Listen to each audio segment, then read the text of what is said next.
Hello everybody, welcome back to Cure for the Common Game. We just got an info dump on Innistrad Crimson Vow. So let's dig into what we got. This is probably not comprehensive, but you'll get the gist. As we know, Crimson Vow is about the wedding. Olivia is marrying Granddaddy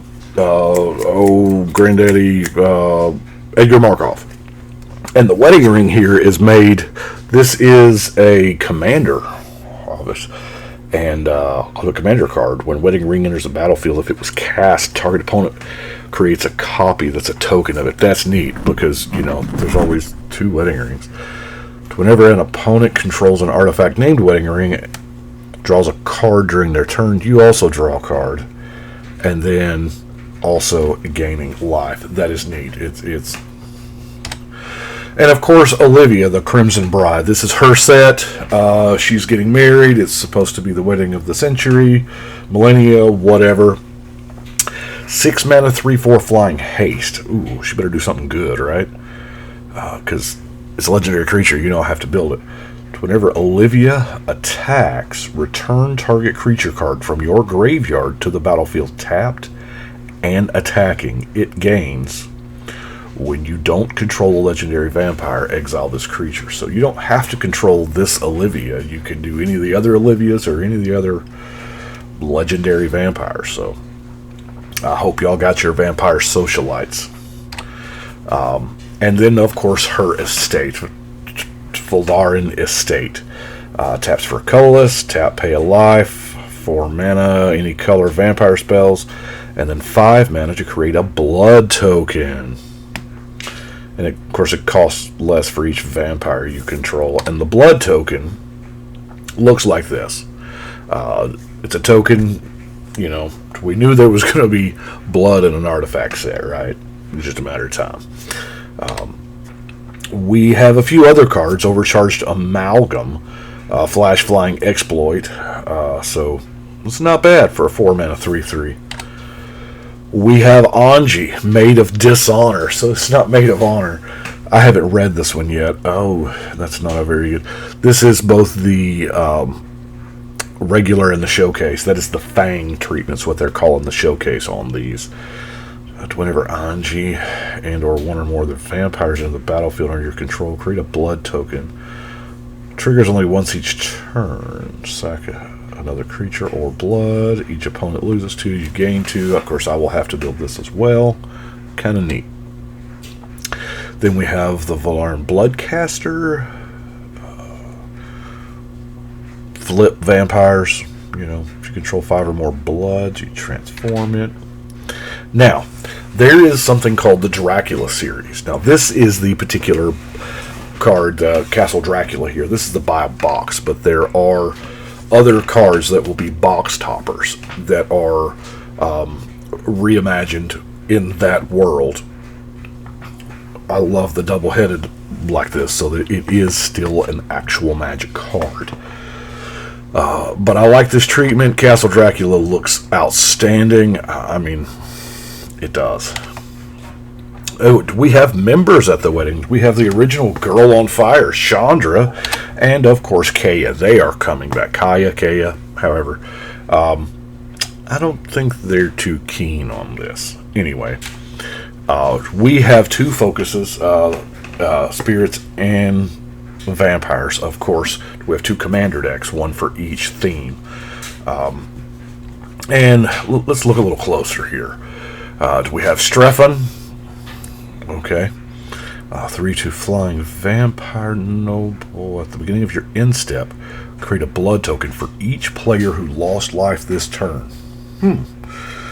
Whenever Strefan attacks, you may sacrifice 2 blood tokens. If you do, you may put a vampire card from your hand onto the battlefield, tapped and attacking. It gains indestructible at the end of turn. Wow, that's really good.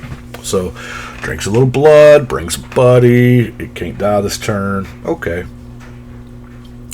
Then we have Millicent, Restless Revenant. 7 mana. Ooh, 4/4. Oh, this spell costs 1 less for each spirit you control. Look out, those Kamigawa spirits finally coming in. Flying. Whenever Millicent or another non-token spirit you control dies or deals combat damage to a player, create a spirit token.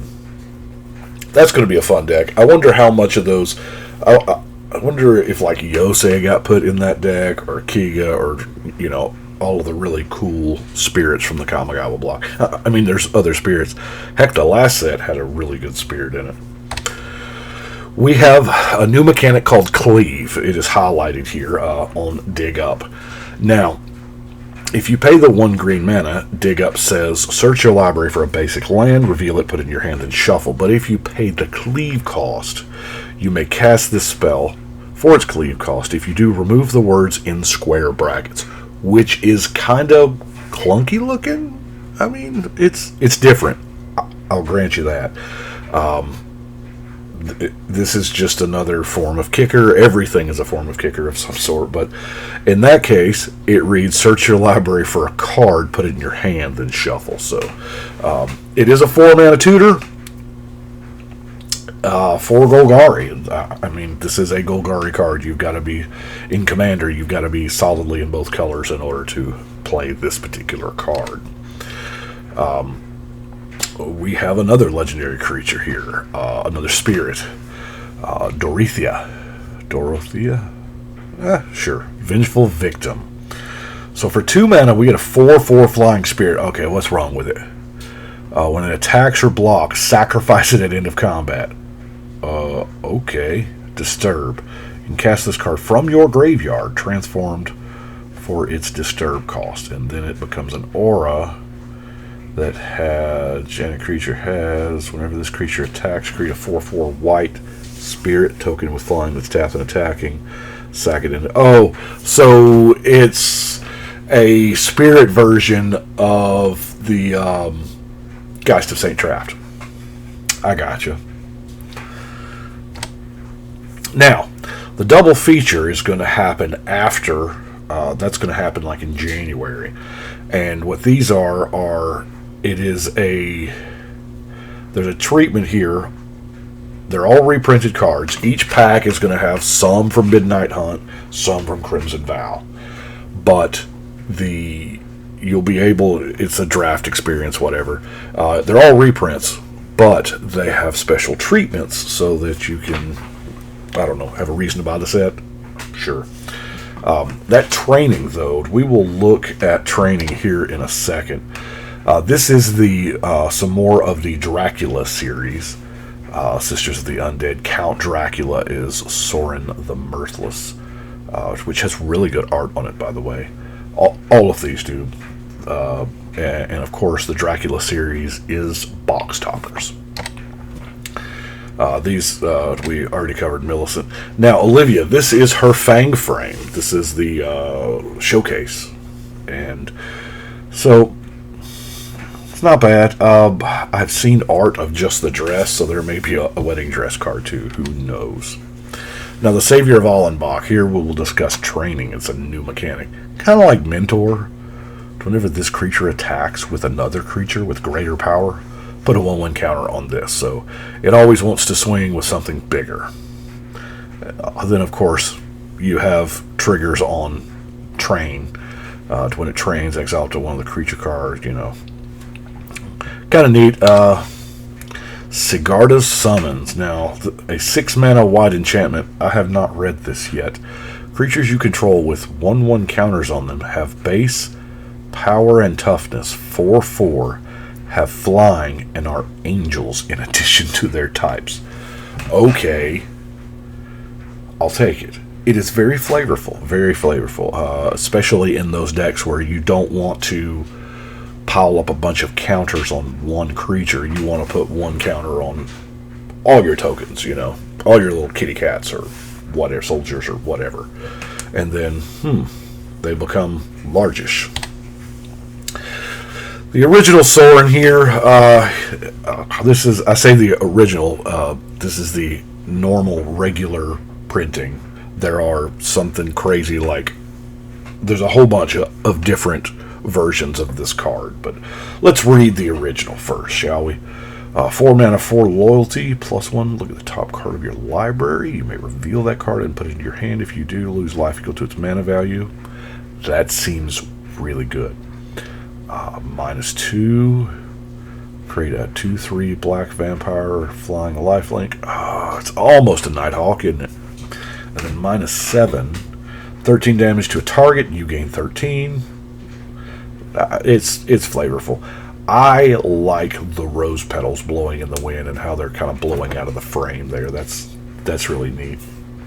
But then we got Magic got Castlevania Artist. I'm not going to try to pronounce that name. I don't want to do that person the injustice of mispronouncing it. But I'm telling you, this is the showcase Fang frame for Soren here. It is, it's pretty good. I love the way it is, like almost black and white, just enough to offset the red. I'm not a huge black and white fan, but the sepia tones maybe. We also have this is the other commander. Thalia is back. Thalia, Guardian of Thraben. She is still hanging around. Thraben belongs to the living.